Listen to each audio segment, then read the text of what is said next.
the system is not known, and so on and so forth. And when they run out of excuse, then they start switching off their lines and changing. Traders have embraced the approved and disclosed strategy to enhance cross-border trade and urged fellow importers facing URA's confiscation to act swiftly prior to the proposed penalties.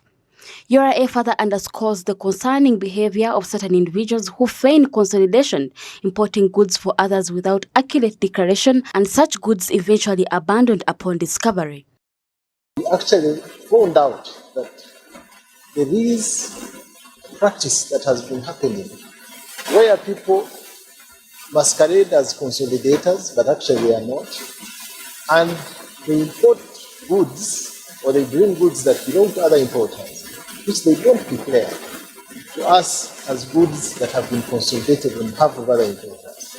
And they are the same group. When they try to beat our systems and they are caught, they abandon those goods. And they were the source of that code. So we called this meeting to agree that we are going to work together with these private sector leaders, whom we greatly appreciate, because in this very room we have sorted a number of problems that have been coming up.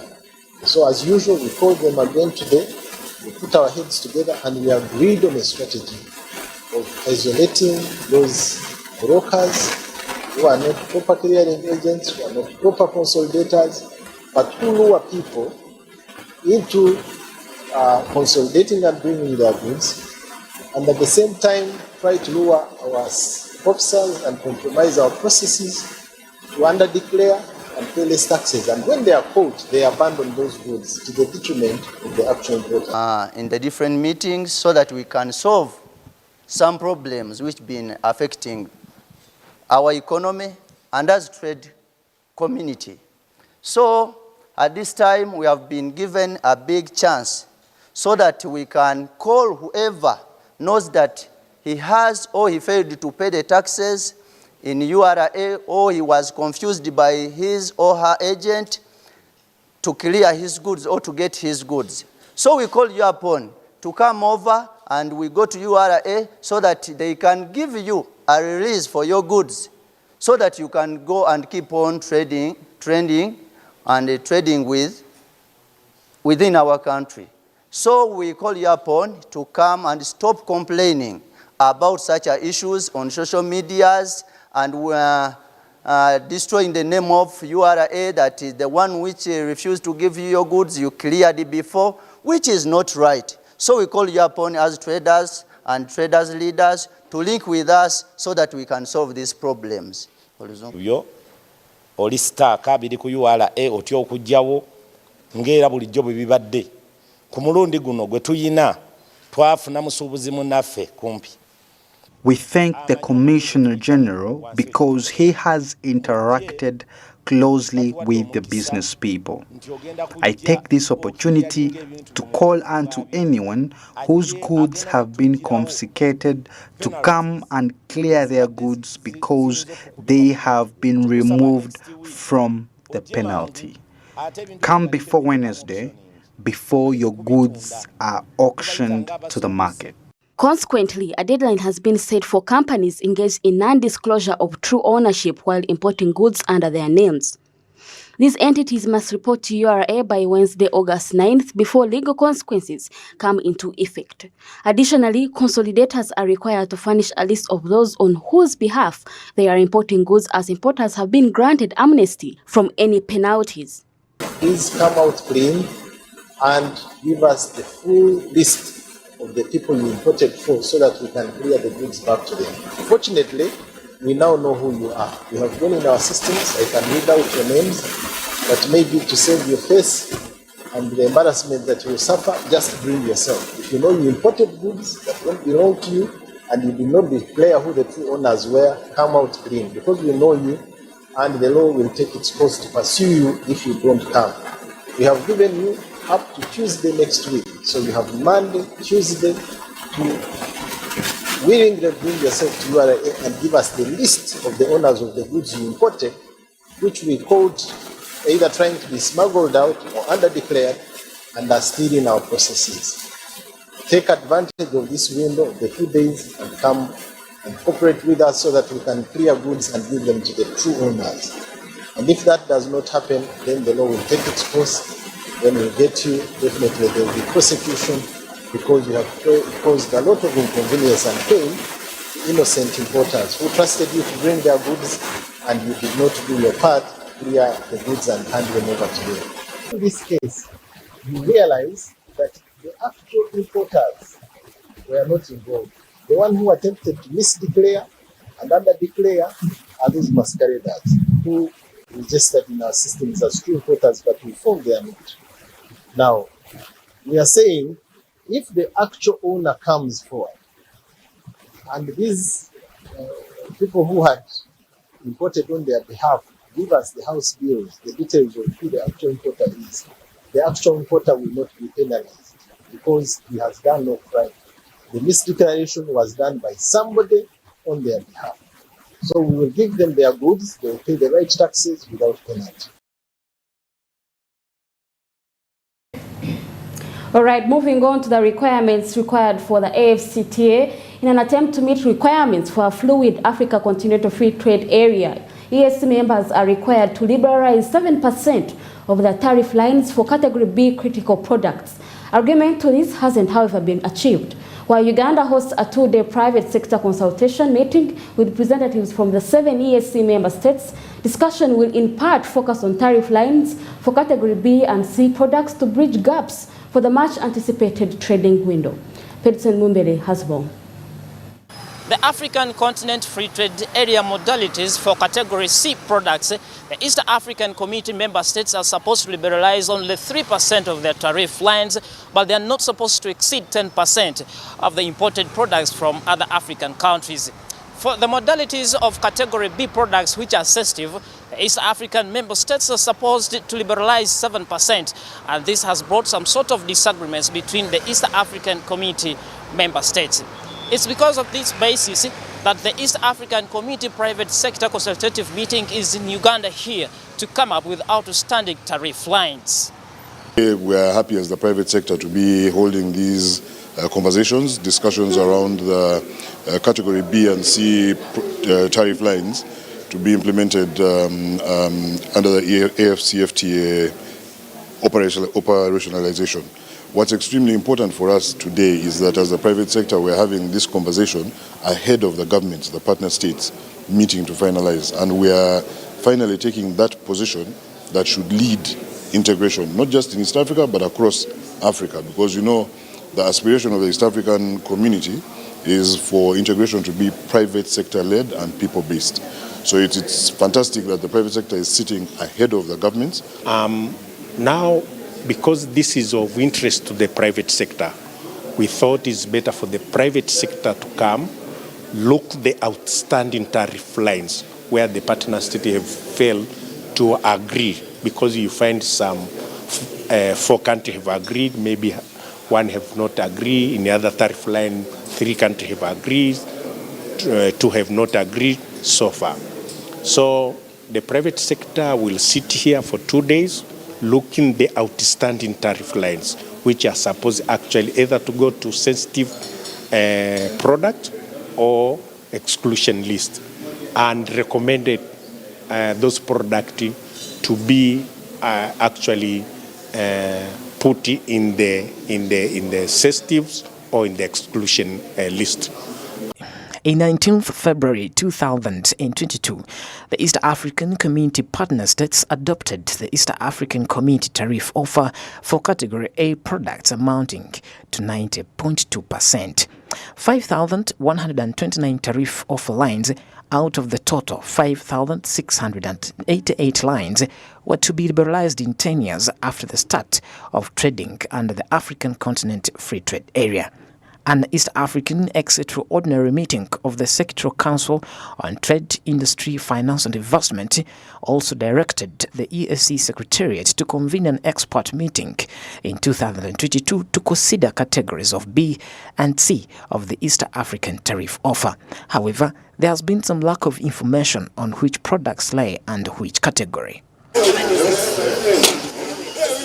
Next week, the East African member states are going to meet in Bujumbura to have a regional voice on which kind of products are sensitive and which one are not going to be traded.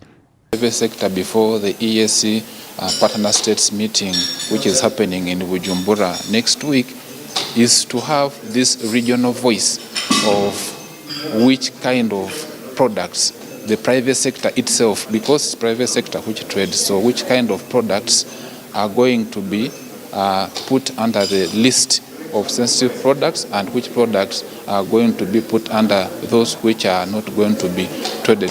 So far, there has been progress by the partner states, but there are still contentious items, and that is why the permanent secretaries are meeting next week in Burundi to finalize this process. You see, right now, as the East African community, we have elevated conversations from national level to East African.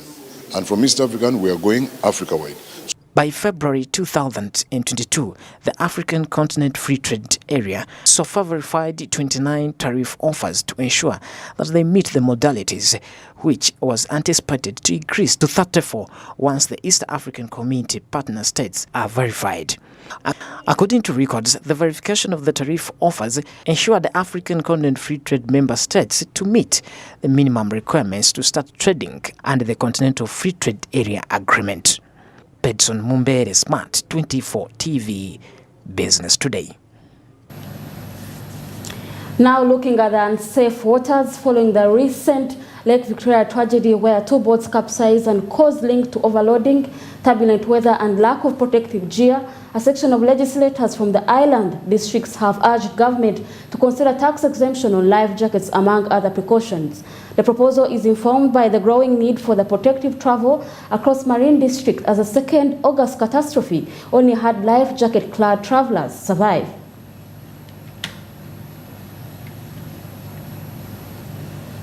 It is not uncommon for boats and ferries to capsize on lakes, and the number of fatalities is always high due to lack of life jackets and the fact that very few Ugandans know how to swim. Boats are the commonest mode of transportation on Lake Victoria, and these boats are always crowded and poorly maintained.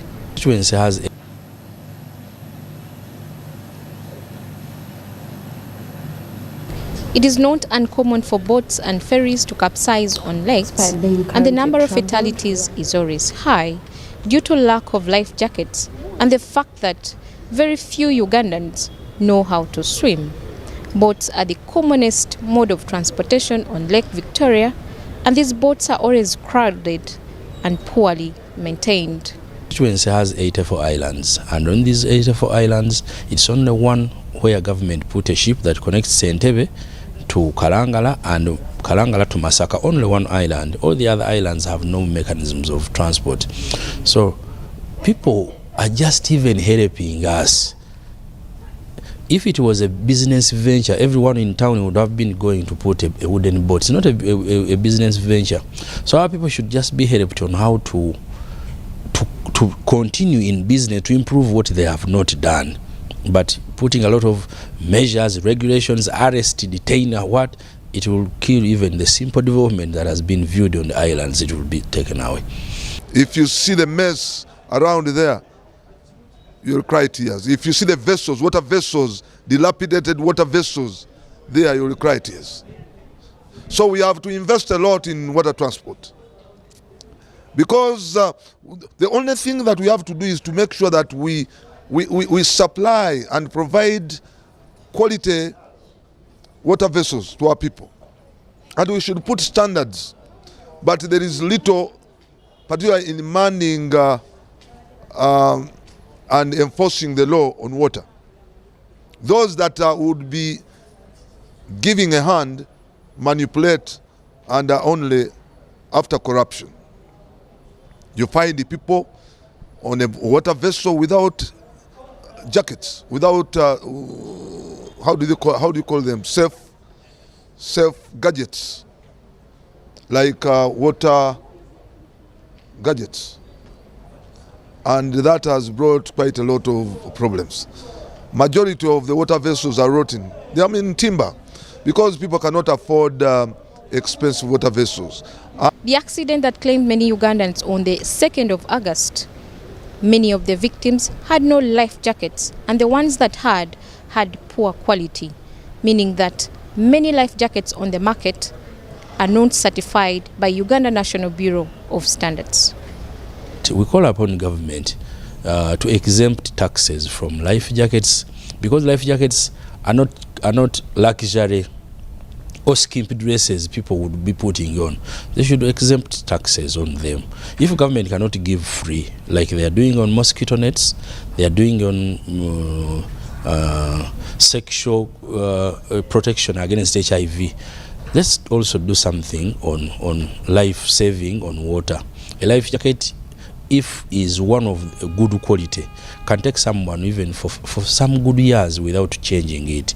So we need that government, one, Bureau of Standards ensures that they certify what standards of life-saving gadgets are available on market, and two, if government can waive some of the taxes or exempt for some years and give opportunity to some of our people to buy them. The life jackets now on market are 100,000 shillings to 250. So on the lake, if someone is not overloading, someone is putting on a life jacket, someone driving or manning the boat is not drunk and is experienced. So for water, you can even talk on the phone because there is no collision ahead. So they are avoidable. So what the government can do is to see how they can bring down the cost of life jackets. And bringing down the cost of life jackets does not stop at removing the tax, because Ugandans are very cheeky. Even when you reduce tax, the price in the shops will not reduce. So therefore, the issue should be to subsidize. And when government is subsidizing, they even identify companies or suppliers who should supply the subsidized life jackets. Because there are very many people putting on life jackets of 15,000, which are for children. One is 90 kilograms, is putting on a life jacket of 30 kilograms. Legislators have faulted government for failure to invest in water transport, which is the only mode of transport for the island people. According to them, there are very few water vessels which are safe to carry people and their property. You know, government, we are tired of paying moments of silence, especially we as members of parliament. Every time we come here, we hear stories of Ugandans dying on water bodies. Yet there are solutions that can be done. For example, why can't they make life jackets affordable for every Ugandan? Putting on a life jacket is not a luxury. It should have been a right for every Ugandan, because we accepted there are some Ugandans who live on islands, who live near water bodies. So in case of their transportations, they should, before you board any water transport system, you are supposed to have a life jacket as a must. And then there should be periodical maintenance or checkups of those boats. We hear that some are overloaded and nobody cares. Water transport or island transport is one of the modes of transport that has been neglected. As we discussed, railway was abandoned or was removed and it is being revamped. Water transport is one area where government needs to put a lot of emphasis, because there are avenues and opportunities unexplored on the islands. Islands are now good at plantation agriculture. You see vegetable oil development programs ongoing even in other islands, but there is no interconnectivity. Government must build for us vessels that do connectivity and interconnectivity to stimulate agricultural development and other areas of development. Almost every year Uganda registers tragedies on water, often blamed on lack of adherence to safety measures and poor mechanical condition of water vessels. Sam Lanifa, Smart 24 TV, Business Today. Looking at Multiplex and how it's set for revival, despite being currently troubled, rallying itself to resolve numerous unfinished road works In Western Uganda, Multiplex Construction Company has, in a surprising change of script, managed to sway the Deputy Inspector General of Government that its contract can smoothly run through. The company has secured heavy machinery, currently producing enough gravel to clear Mbarara, Kabale and Tungamo projects. Catherine Namgera has more. Unlike Rwanda, Kabale districts, where Multiplex has been at the heart of heated conversation in regard to stalled works under Uganda's support to municipal infrastructure development, attracting call for the liquidated damages and pushed as far as being replaced with capable contractor. In Ntungamo, the troubled contractor has been commended by the Deputy IGG Patricia Ochanyo-Kiria upon procurement of machinery meant to see off road works. I am very impressed about the heavy-duty equipment here in the factory, the stone crushing abilities, the amount of work the contractor is able to do, and we have seen evidently that he is able. But the contractor needs to work very closely with the consultant and the engineers, so that the materials are tested, he gets the necessary approval, and he puts it on the road. Because right now we do not see any need for delay.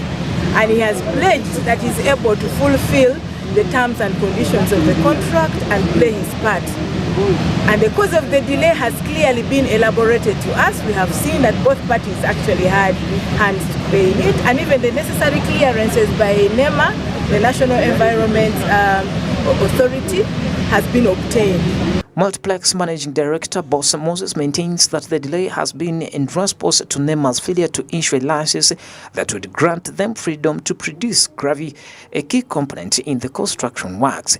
Currently, the company is producing 1,200 tons per day, a figure that is just below 20,000 tons mark to fix Kabale, Mbarara and Tungamo districts. I cannot say at this time to these people, this particular situation came in because of the NEMA. We could not do this without materials.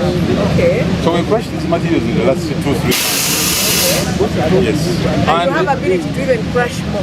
We are crushing more. We are doing 1,000 tons, 1,100 per day. Okay. And now the material which we need is only 20,000 tons to finish Barara, Kabalan. Prior to contending with the current work, Patricia Okiria had expressed worry over the delay, yet the site proposes a certainly promising situation. The company seems to currently be in a bid position to pull off its contract with several roads funded by the World Bank and the Osmid in Kabale, Ntungamo, Barara City at 54 billion shillings. We have seen the stones, we have seen the asphalt machine, we have seen that the contractor has got the equipment and what it takes to do the work. But now if it is clearances delaying him, then I think that would be a problem. But if he can get the necessary clearances and approval, then he can go and continue doing the work as required of him. Barara can be done in less than 3 weeks. The stones we have seen, you have enough material. Yes. You have the trucks, you have the manpower.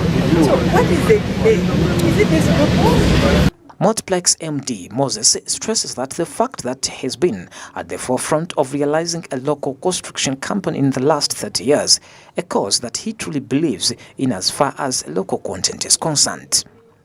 I've been fighting for the local construction industry for the last 30 years, actually 37 years. And I've got bruises for that. And the Ugandans don't know that I'm fighting for the success of Ugandans. I've got so many problems that have come to as an individual and as a company, because for me, I'll keep on fighting because I know what is good for me. I know what is good for the children that have children. You all have children. We all look at the future of our children. But if it is going to continue like that, like this, that the local contract, you cannot go to China and build a road. You cannot even sweep a road in China. You cannot do anything in any other country in Europe or Asia.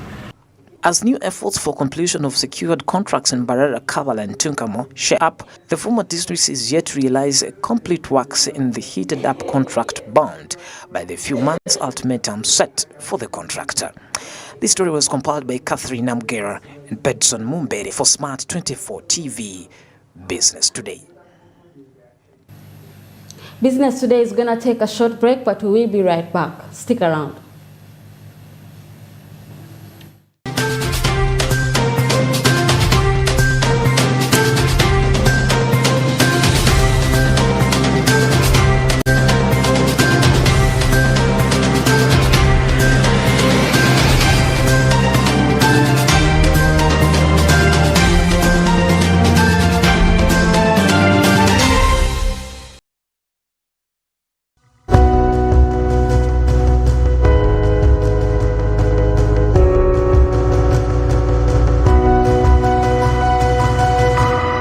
Smart24, driving business.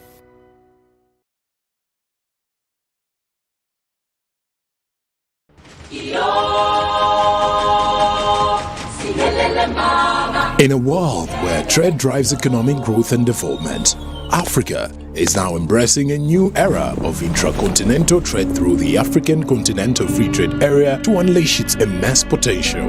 Witness the spirit of entrepreneurship as African businesses forge a way into partnership and venture beyond their borders in a single African market. Discover the innovative solutions being initiated and created to address challenges and seize opportunities in sustainable agriculture, renewable energy, and technological advancements. We expand our lens to showcase the efforts and success of economic integration across the entire African continent, from West Africa to East Africa, North Africa to Southern Africa, Central Africa, and even the diaspora, as the tapestry of unity grows stronger with each story we tell. African Perspective, driving business and trade across Africa. Don't miss the African Perspective on Smart24 every Monday, Wednesday, and Friday at exactly 6 p.m. East African Standard Time as we drive business and trade across Africa.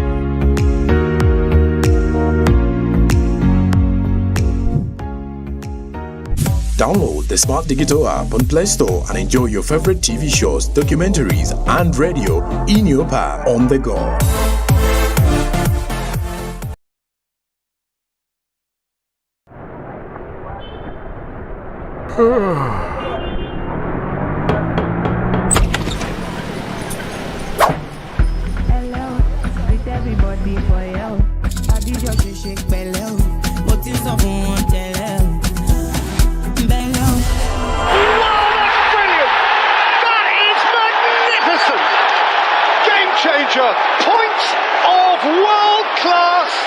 Say hello to GOTV's newest package, GOTV Super Plus. The GOTV package you've been asking for.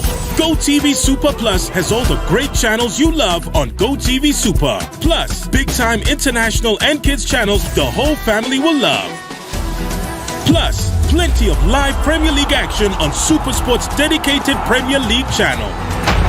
It's the package you asked for, and we listened. GOTV Super Plus, available from 1st August. GOTV, love it. Cooking oil like no other makes your meal so sweet and scrumptious. The taste of Uganda, yeah, the taste of Uganda,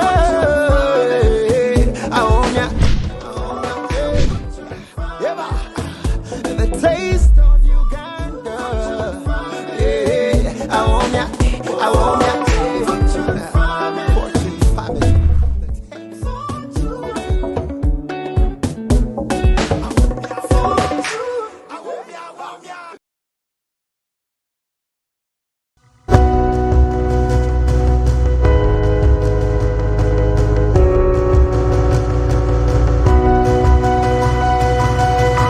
Smart24, driving business.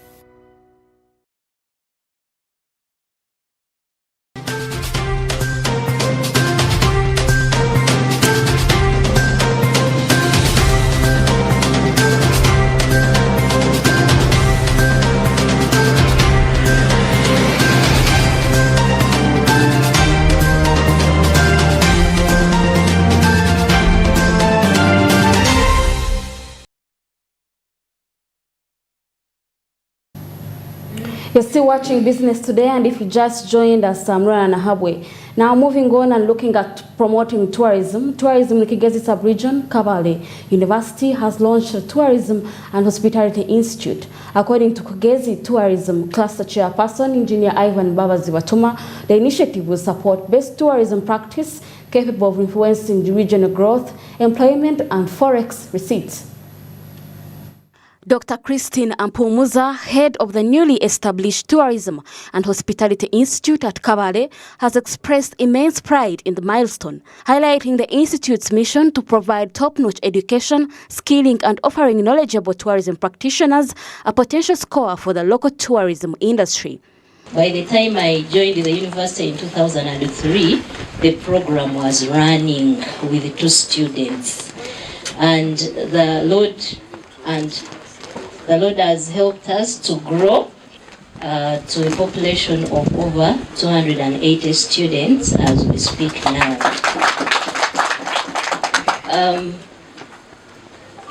The Institute is looking forward to become an international center of excellence in tourism research, skills development, and community services in Uganda and beyond. Speaking at the event, Professor Joy Kwesiga, the Vice-Chancellor of Kabale University, emphasized the Institute's significance to Kigezi sub-region, citing the sub-region's abundant tourism attractions as a perfect backdrop for nurturing future tourism leaders. Institute of Tourism and Catering is answering to the fact that this is a tourism region of Uganda.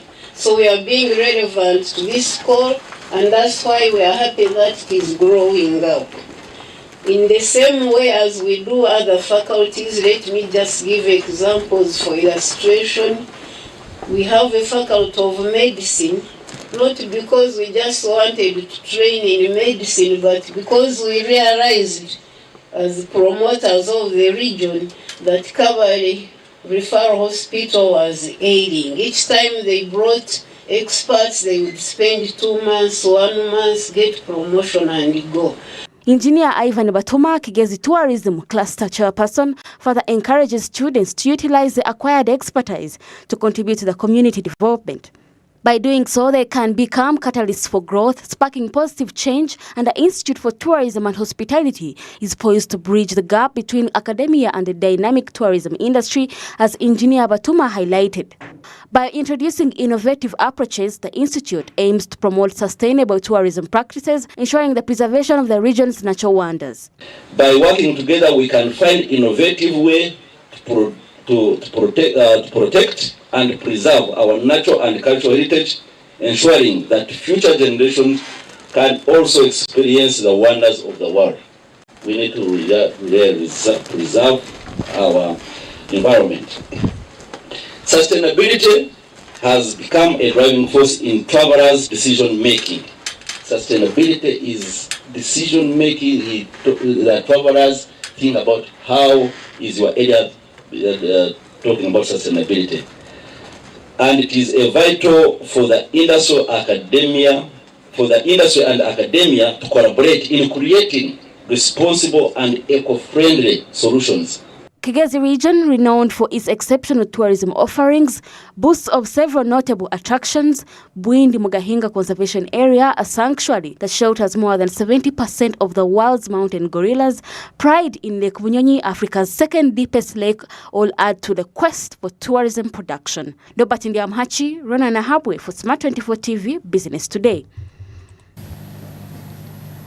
Now, looking at undocumented immigration, the Ministry of Internal Affairs has reported a crackdown on 8 undocumented Asians that were sex trafficked into Uganda. The victims made entry as tourists on 1-month visa only to end up as strip dancers.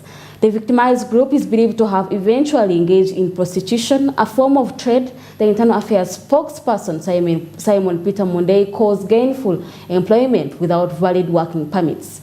Take a look. Last week, we rescued about 8 women of Indian and Nepalese origin who are suspected to have been either trafficked into Uganda to carry out prostitution in a bar in Chibuli. And when we invaded that place, we found that the services of those ladies, Nepalese and Indians who were dancing Chimaslo, were on very high demand to arrest those ladies. So on interrogation, we found the following.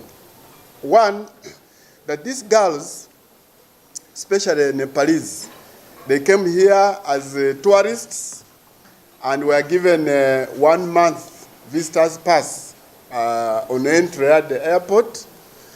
And on further interrogation, we did find that they were promised by one Indian gentleman whom we have in our custody at Ginger Road Police Station, that they are coming to do work here, which would enable them to earn about $10,000 US per month.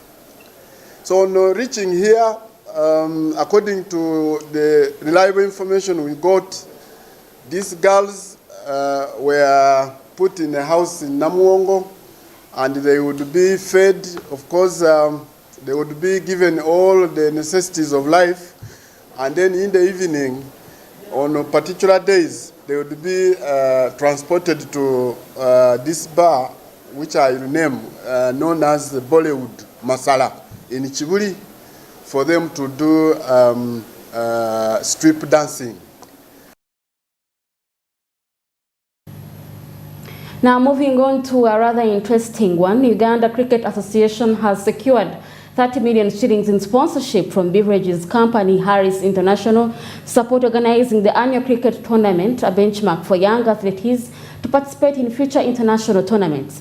The tournament that will be hosted in Jinja City has had the local business community upbeat, as the many await lucrative offsets from the tournament capable of pulling revenue from several affiliate transactions. Local sports financing remains one of the biggest challenges, cutting across football, netball and cricket, for instance, despite sports being a multi-billion-dollar industry. While Jinja prepares to host the annual cricket tournament among schools, home to ground-level talent, the avenue not only provides commercial investment opportunities, but also opportunity for revenue generation. Being promoted as a very important driver to economic emancipation. Jinja in itself is positioning itself through people like us who are residents of Jinja as a sports tourism hub. When we get events like the Skyview National Boys Cricket Week, it does not only bring the sports fun base to Jinja, it brings money to Jinja.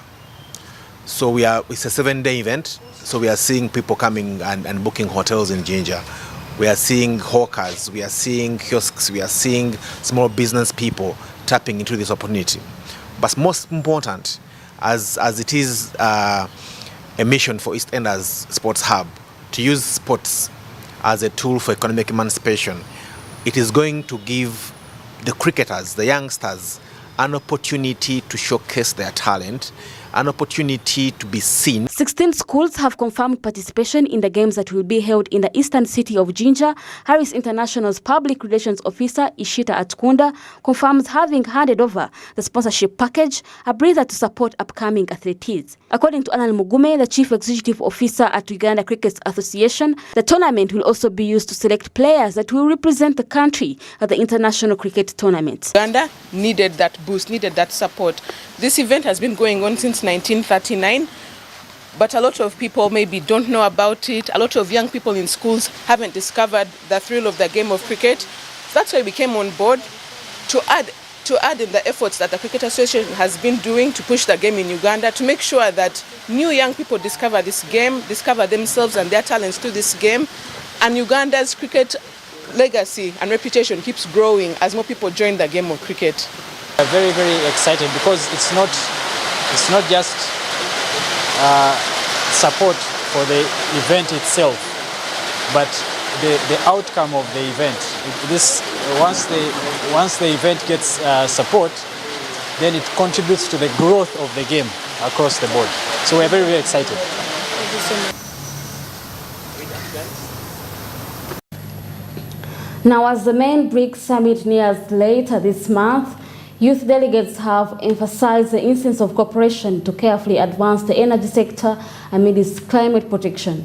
At the same procession, South Africa's Mineral Resources and Energy Director General has called upon the youths to embrace the current climate conversation as an opportunity to venture into. In a precursor to the upcoming 15th BRICS Summit in South Africa, where member states Brazil, Russia, India, China and South Africa will convene to delve into matters regarding trade and investment, innovation and global governance, BRICS youth delegates have highlighted the need for cooperation as global efforts tend towards clean energy, transition and integration to carefully drive the crucial energy sector forward. The energy sector and energy itself is beyond just so many sectors and industries that you'd highly likely find yourself in other sectors beyond energy. But you'll be the same community. You'll be working together with each other and building a stronger leadership and so-called thought leadership that is incredibly important to drive the energy sector forward. At the same Youth Summit, South Africa's Director General for Mineral Resources and Energy, Jacob Mbele, noted the current trend as an opportunity, especially towards the youth, seeking innovation and game-changing solutions to address climate change. The need for energy security, access, and just transition is actually an opportunity. While it is a challenge, it's an opportunity for all of us, especially the youth. It is an opportunity for all of you to come up with game-changing solutions, taking advantage of various technological developments, including the need for us to address the issues around climate change. All right, we've come to the end of business today, but before I sign out, here's a recap of what topped our focus tonight.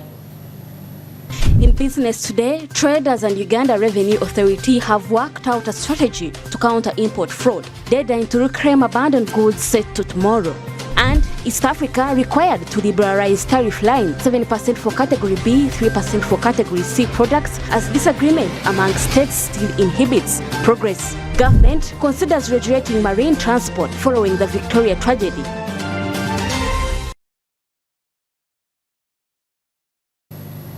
All right, thank you for having joined us tonight for Business Today. As always, it's such a pleasure.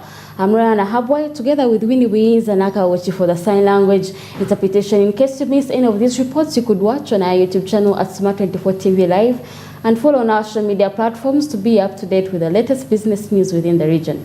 Have a good night.